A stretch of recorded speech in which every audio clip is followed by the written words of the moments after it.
igaro dira lehenengo intsumisoak Bilboko gobernu militarraren aurrean aurkeztu zirenetik. Mugimendu berri eta geldiezina sortu zuten horrela. Ezin nauzu hain errez bihurtu nuen. Javi, Joseba eta Josune Kakitza talde antimilitaristako kideak dira, eta Bilboko Puputza gaztetzean izan ginen haiekin. Hirurek loturaztu izan dute intsumizioaren mugimenduarekin. Intsumiso egin Nik jaiztutoan edo hortik hasi ginen mugimendutan sartzen edo herriko mugimendutan gaztetzen egon ginen eta hori, eta bueno, eta nire kuadriako batzuk sartu ziren kakitzaten. 50ean edo inguruan sartu nintzen kakitzaten, eta bueno, pues claro, ya gero hor sartuta ni banegoen ikasten unibertsitatean, eta pues hori, utzi nion prologak eskatzeari, eta ja, pues hori, intsumiso egin nintzen. Ni hasi nintzen, nengoen lehen, eta banago apurtzu baten, talde ekologista batean, eta gu elkartzen ginen lokalean, elkartzen ziren be kakitzakoak, ez? Orduan hasi ginen manifestazioetara joaten, eta apurtzu bat ez daki kontzientzia hartzen, eta azkenean basartu ginen be taldean, eta hasi ginen gauzak antolatzen eta hori, ez?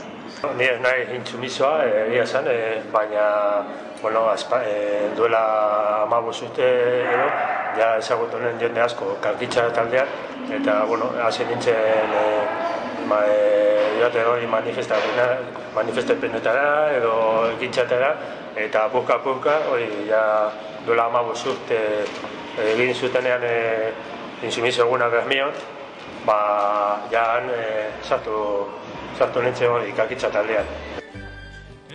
Lehenengo urtetako bilerak eta manifestazioak ondo gogoratzen dituzte. Baikortasuna eta alaitasuna nagusi ziren garai hartan. Gogoratzen naiz hori argi gutxi zegola, eta hor zeuden hori makarrat batzu, igual nik ere halako batxkarra bat nintzen, baina hor sartuta bilera batean, oiukatzen eta hori, eta gustora gongona zemen. Ni gogoratzen du festare baten moduan, gogoratzen naiz manifestazioetan jende asko zegoela, ez orain moduan, orain jende gutxi joaten da manifestazioetara. Eta gainera hori zen hori korrik aurrera eta txera, insumisos palante, militares patras, zen oso mugidua, eta batean erazo eta guztiok lurrera, eta hori ni festa baten moduan gogoratzen dut. Antzinako taldea alaiagoa ziren eta ez genuen pentsatu militantzia politikoa zela edo, laguna ginen eta gainera bodokatu egin genuen armadaren kontra eta sistemaren kontra, no? Egoera latzak egon dira, eta beldurra pasatu dugu. Bai.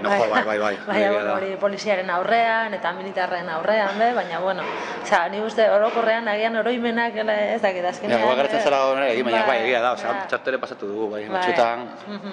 Nik adien nire kuadrian iaia guztia pasatu ziren kartzelatik, eta gainera iaia guztia batera, izan zen, nik goratzen nahi, 85. urtean, bazien nire kuadriako erdia, goratzen nazuen hori geratzeko, ez genukan iaia nukan laguneik.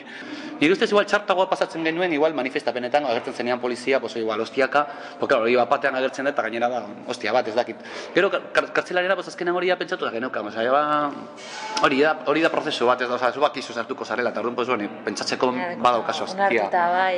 Desberdina da. Eta gainera hori intsumitzu asko zeudenez, ez dakit, basaurien esate baterako gartzelan, bazkenean esainen gogorra, bakarrik sartzen bazara gartzelan, eta ez duzu inoiz ezagutzen, eta handauzen pertsonak agian dira, ez dakit arriskutsuagoak, eta daude gizarte delituengatik, badago gogorragoa, baina azkenean joaten, nik ez dakiten ni ez nintzenan egon, baina uste dut horrelakoa izan zen, ez? Joaten ziren pabelloi batera, eta han zeuden intsumiso guztiak, eta esen hain gogorra edo. Edo kartzelara edo bestela soldaduzkara borbeitu, nina jau du kartzela, bintzatori nire ideiarekin, hobeto gongo naz.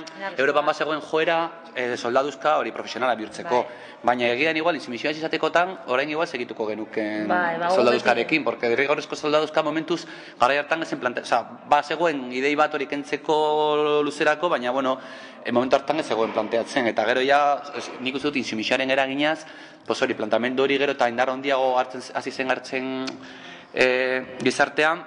Eta azkenean nik uste dut estatuak egin zuela, nik PP sartu zenean, egin zuen lehenengo gauza esan soldaduzka kentzea. Ikusten zuela, azkenean intsumisioa izan zen, estatuko arazo bat bihurtu zen. eta garrantzitsuena, guk lortzen ari ginen gure lehenengo, gure helbururik nagusiena, hau da, soldaduzka ez, ejertzitoaren papera zein zen, pizkatori zalantzan jartzea, eta jendeari zabaldu gure mesua antimilitarista, eta hori da, estatuak nahi ez zuena. Soldadutza nahita ez egin beharra 2000 batean amaitu zen Espainiako estatuan, baina bide luzea dute armadarik gabeko gizartea nahi duten mugimenduek, hala diote. Ejerzitoak egongo dien bitartean, gure bronka beti izango da ejerzitoen kontra, eta ejerzito zu pasatzen denaren kontra. Gutxi barru hasiko gara eragozpen fiskalarekin, errenta aitorpenarekin, kanpainarekin batera, eta horretan esaten dugu guk ez dugula nahi gastu militarrak ordaindu, berak esandakoa, azkenean, gure lana dago hemen, hortik munduan gertatzen dena gure erruagatik da, askotan. Orduan asko dekogu egiteko hemen. Baina ez da bakarrik armadaren kontra, baizik eta armagitzaren kontra, espetxeen kontra eta sistema honen kontra.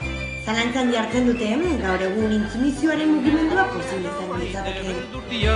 Asko zailagoa dela gaur egun desobedientzia zibila edo parte hartzea mobilizazioetan edo ekintzetetan. Lehen ez zeuden gaur egungo izuna eta gaur egungo zigora. Lehen ere jendea gehiago mugitzen zen, eta jendea olako rolloen aurrean jendearen erantzuna gogorragoa zen. Eta orain jendea hori pizka tapalagoaz dau, eta represioa unik ustuta errepetxatu duela hori, antimilitarismoa segitxu behar dugu, azkenean hori da militarismoaren beste aurpegi bat. Lehen komentatu genuen, milaka aurpegi zeukala, eta bata da errepresioa, eta errepresioa da militarismo, eta estatu hau oso militarista da, eta arlo askotan, eta bata hori. Intsumiso egin naiz horixe da dana, aztu gabe guztioi musu handi bana. Aztu gabe guztioi musu handi